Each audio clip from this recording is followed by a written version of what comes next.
Olá pessoal, espero que estejam todos bem. Estamos aqui novamente no canal Seguros e Sinistros Ponto a Ponto para apresentar para vocês um vídeo de um estudo de caso. Tá? Então é um caso real, aconteceu comigo enquanto eu regulava um sinistro, tá? E eu trago esse caso para vocês porque ele é motivo, muitas vezes a questão do dano elétrico causa muita confusão e muitas vezes nós vamos perceber isso só quando já é tarde demais, tá? Por isso que o título dali nós estamos no tema 7, né, que é o sinistro de dano elétricos e equipamentos eletrônicos. No sétimo vídeo, e eu faço a pergunta, sinistro de dano elétrico? Então eu vou apresentar para vocês o caso e nós vamos ver as consequências disso, né? Se não é bem analisado uma apólice no momento da sua elaboração, da sua contratação, da sua montagem das coberturas. Tá? Então vamos lá, vamos começar. Essa primeira imagem que vocês têm aí, tá? Esse equipamento que vocês têm aqui, tá? É um equipamento que é utilizado para ventilação, tá? Só que a ventilação que é utilizada aqui é para uma indústria de vidros, aonde se faz a têmpera de vidros, tá? Então, para explicar para vocês, essa estrutura que vocês têm aqui é uma base metálica, é grande, tá? Aqui em verde vocês têm um motor elétrico. Esse motor aqui ele é de corrente contínua, diferentemente dos motores tradicionais de corrente alternada. Então, ele sendo mais compacto, é um motor que consegue gerar cerca de 500 HP de potência. Tá? Um motor de corrente alternada com essa mesma potência seria praticamente do tamanho dessa estrutura toda aqui, né? Então é um motor bastante compacto e bastante eficiente. Essa estrutura em azul aqui, ó, é a esteira de cabos que alimenta o motor. Tá? Em cima dessa estrutura, então, nós temos o motor elétrico. Nessa sequência aqui, nós temos um eixo que o motor elétrico, evidentemente, faz girar. Né? E essa estrutura aqui dentro está o rotor, que nada mais é que um ventilador, tá? Só que em vez do ventilador, como nós estamos acostumados a ver com pás, esse ventilador é axial. As pás estão ao longo do rotor, tá?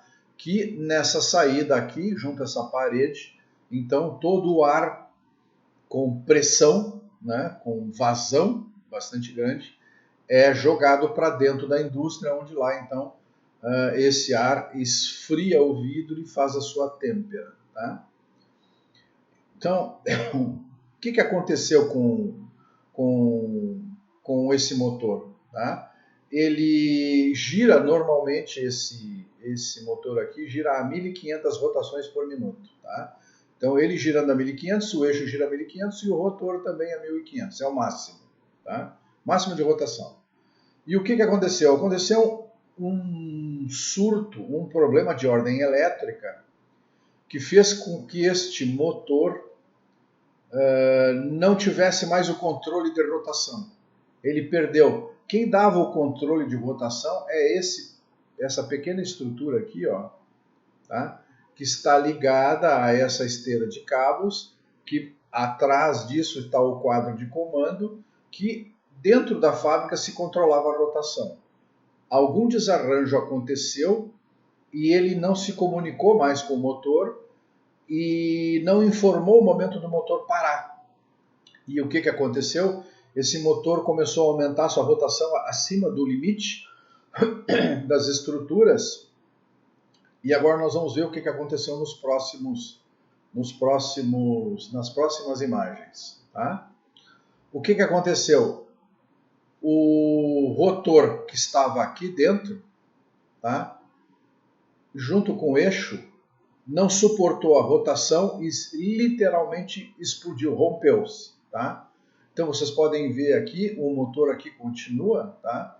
Essa estrutura onde estava ligando o eixo desapareceu, abriu só um buraco no rotor e o rotor um impacto tão violento tentou sair pela sua lateral e parte do rotor foi projetada para fora. Tá? Nós vamos ver depois a consequência disso. Então esse rotor, parte foi projetado para fora. Tá?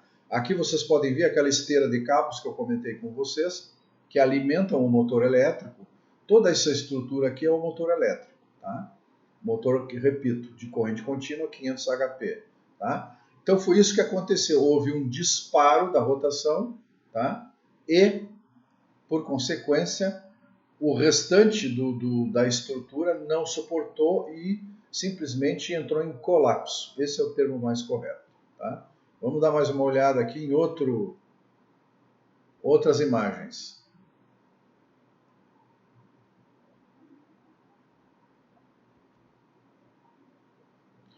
Aqui nós temos, então, olhando dentro daquela caixa do rotor, o estado em que o rotor ficou, pelo menos aquilo que ficou lá dentro do rotor, e aqui a abertura que ele fez, por onde parte do rotor foi projetado para fora. Tá? E aqui ao lado o eixo que eu falei para vocês, que ligado ao motor elétrico se unia ao rotor. Ele simplesmente entrou em colapso. Olha, percebam aqui a fratura do eixo. Esse eixo aqui tem mais ou menos uns 8 a 10 centímetros de diâmetro, de puro aço, tá? E ele simplesmente entrou em colapso, se foi. Tá? Tudo pelo disparo dessa rotação desse motor. Vamos olhar mais um pouco adiante. Já vai aparecer aqui a imagem.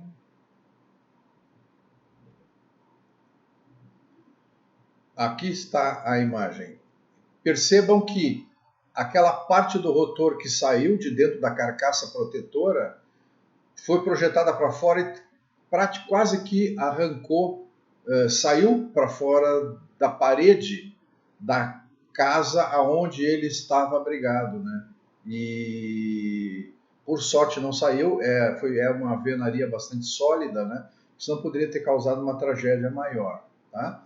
O que aconteceu aí então? Agora vamos aos dados mais fáticos, né?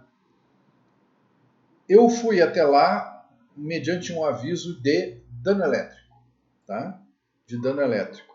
Quando eu me deparei com essa estrutura toda quebrada, tá? O que aconteceu? Primeiro que se passa, a gente tem a maior experiência, né? De fato, houve um dano elétrico. Né? O dano elétrico aconteceu. Só que, vamos voltar à imagem aqui. O dano elétrico aconteceu. Né? A estrutura aqui, a parte elétrica, né? Foi danificada totalmente, porque estava ligada com o eixo. Toda essa parte do motor, com o disparo, se foi. Tá? Mas o que aconteceu? Todo o restante da estrutura ficou danificado e precisou ser substituído. Então, o corretor que estava lá no local, ainda entendendo que era dano elétrico, né, junto com o proprietário, mais comigo na reunião, tive que passar a documentação toda necessária. Né? Evidentemente que comentários naquele momento em relação a coberturas ou não, isso não é próprio de se fazer, até porque quem determina isso é o segurador, o regulador só propõe, né? Mas eu percebi que houve um equívoco por parte do corretor aqui, na situação em que ele não tinha uma cobertura fundamental para esses tipos de indústria, que é a cobertura de quebra de máquinas. Tá? Essa é a grande questão, a cobertura de quebra de máquinas. Se vocês observarem, né, o equívoco, aonde está, né? Uma indústria desse porte, o corretor tem que se preocupar com essas questões. Se não tem o conhecimento, busca dentro da fábrica entender como é que funciona, porque o que aconteceu? O cliente, isso aí era um equipamento importado, tá? Italiano, tá? Pelas urgências, tá? Ele conseguiu até trazer o equipamento de maneira bem rápida. Eu vou apresentar para vocês a valores históricos, porque esse é um sinistro antigo, a valores históricos, qual foi a conclusão da regulação. Ele, evidentemente, que tudo destruído em função de um problema de ordem elétrica, ele apresentou à seguradora a recuperação de toda aquela estrutura que nós vimos ali. A base, o motor, o eixo e o rotor, e a carcaça do rotor. Isso, na época, beirou os R$500 mil aproximadamente, a valores históricos, tá? E o motor elétrico, em torno de R$55 mil. O que acabou sendo proposto até por mim, né, e a seguradora acolheu? O dano elétrico, que era a cobertura que ele estava denunciando, se vocês olharem, já tem vídeos anteriores que eu passei para vocês na área dos vídeos azuis, onde fala nos seguros de danos elétricos e equipamentos eletrônicos, ele cobre fios, enrolamento de motores, cabos elétricos, circuitos elétricos, né? Agora, toda a estrutura mecânica pelo qual o motor está atuando, sobre o qual o motor está atuando, a cobertura de dano elétrico ela não participa. Isso não é um prejuízo indenizável, né? Então o equívoco está aqui. O cliente devia de fazer o quê para receber a integridade do valor? Ele devia ter tido contratado, era uma cobertura de quebra de máquinas. Até porque essa estrutura que eu mostrei para vocês, existiam duas ali.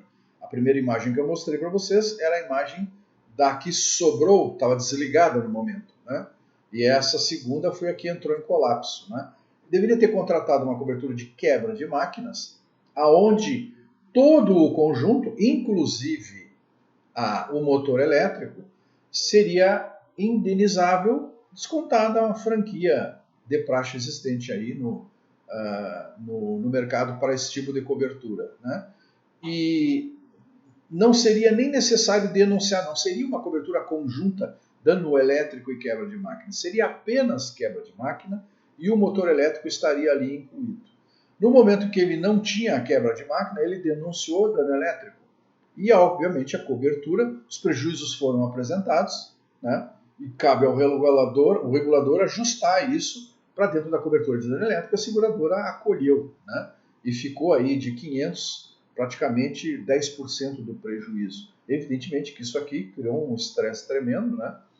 Mas, infelizmente, a responsabilidade aí está por conta do corretor. E eu também sou o corretor, né? Então, cabe aqui um aviso e um alerta muito grande. Quando a gente tem indústria, ou até mesmo a parte de comércio, onde há algum tipo de máquina mais sofisticada, é importante que se saiba bem como é que ela funciona. O corretor não tem essa obrigação, mas ele tem que buscar junto ao cliente, me explica como é que isso funciona, né? Para que ele tenha o entendimento, né? E olha, hoje é facílimo, muitas companhias seguradoras têm nos seus seguros compreensivos a cobertura de quebra de máquina, né?